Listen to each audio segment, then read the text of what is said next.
12월 8일 금요일입니다. 굿모닝 브리핑 시작합니다. 최근 울산에서 대규모 정전이 발생하면서 15만 5천 가구의 전기 공급이 중단됐습니다. 그리고 얼마 전엔 정전으로 놀이동산 놀이기구가 갑자기 멈추는 일도 발생했습니다. 이렇게 정전으로 인한 문제가 자주 발생하고 있는데 지금 확대되고 있는 그래프를 보면 최근 5년 동안 정전 건수는 매년 증가하고 있는 것으로 나타났습니다. 이 기간 동안 무려 80% 이상 정전이 늘어난 모습을 확인할 수 있습니다. 정전 후에 복구에 걸린 시간도 늘어나는 추세였는데요. 2018년 8.6분이었던 것이 작년에는 9.1분까지 늘었습니다. 이렇게 정전이 잦아지고 또 길어지는 데 대해선 한국전력이 적자 해소를 위해 전력 인프라 투자 시기를 미룬 것이 원인이라는 지적이 나옵니다. 전력망 시설이 노후화하면서 사고가 더 잦아지고 있다는 건데 자칫 소비자 안전까지 위협할 수 있다는 우려가 나오고 있습니다. 전문가들은 전력망 투자가 하루빨리 이루어져야 한다고 입을 모으고 있습니다. 마치 도로나 철도를 국가가 나서서 점검 관리하는 것처럼 송전망 개선에 대해서도 재정을 투입할 필요가 있다고 강조하고 있습니다. 다음은 층간소음 대책에 대한 조선일보 기사 보겠습니다. 층간소음 못 잡으면 준공승인 못 받는다. 조선일보가 취재한 바에 따르면 정부가 조만간 강력한 층간소음 대책을 내놓을 예정이라고 합니다. 방금 제목에서 본 것처럼 층간소음 기준을 충족하지 못할 경우 준공승인이 떨어지지 않도록 처벌 규정을 두겠다는 건데 자칫 입주가 불가능해질 수도 있는 만큼 건설사의 의무가 강화되는 조치가 나올 것으로 보입니다. 그런가 하면 기존 아파트에 대한 대책도 있습니다. 다음 면을 보면 층간소음 보강공사를 하면 양도세가 감면된다라는 제목이 보이시죠? 현재 정부는 층간소음을 줄이고자 매트 설치 비용, 또 바닥 재시공 비용 등에 대한 지원을 하고 있는데 낮은 이자의 대출을 내어주는 방식이었습니다. 하지만 결국은 자기 돈을 들여야 한다는 문제 때문에 그리 많은 참여로 이어지지는 못하고 있었는데요. 앞으로는 시공비용 전액을 지원하거나 이후에 집을 처분할 때 시세 차익에서 공제할 수 있도록 할 방침으로 전해지고 있습니다.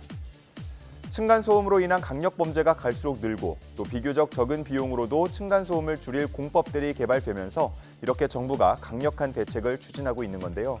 당장 민간 건설사들에게는 적지 않은 부담이 될 것으로 보입니다. 다음은 경향신문 기사 보겠습니다. 대한민국 청소년의 신체활동 성적표는 D-다.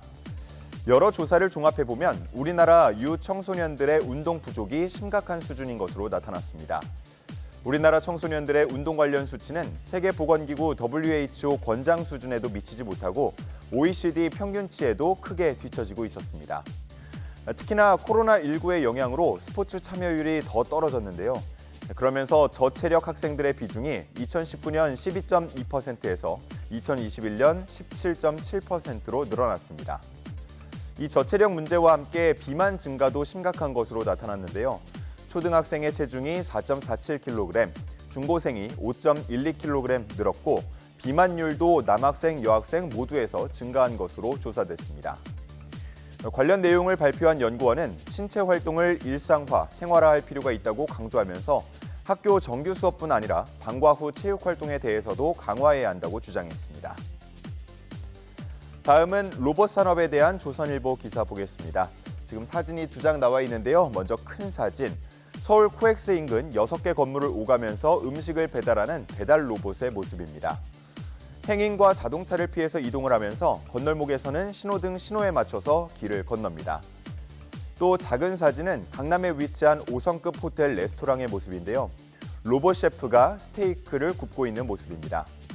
이 로봇 셰프는 고기가 얼마나 익었는지, 또 육즙을 얼마나 보존하고 있는지 등을 수치화해서 알려주는데요. 가장 맛있는 상태에서 손님에게 음식을 제공합니다. 이렇게 강남구를 중심으로 로봇이 많이 등장하고 있는데 관련 업계와 전문가들은 강남이 스타트업의 친환경적인 환경이 조성돼 있고 또 시장 접근성이 좋다고 평가하고 있습니다. 우수 인재를 유치하기에도 적합하고 또 투자 유치도 활발한 걸 생각하면 월세가 다소 비싸더라도 강남에서 관련 사업을 시작하는 게 좋다는 반응입니다. 이렇게 강남을 중심으로 로봇의 테스트베드, 시험 공간이 조성되고 있는데요. 점점 더 우리 삶 가까이에서 로봇들을 접할 날이 다가오고 있다는 느낌이 드는 기사였습니다. 12월 8일 아침 신문 살펴봤습니다. 지금까지 굿모닝 브리핑이었습니다.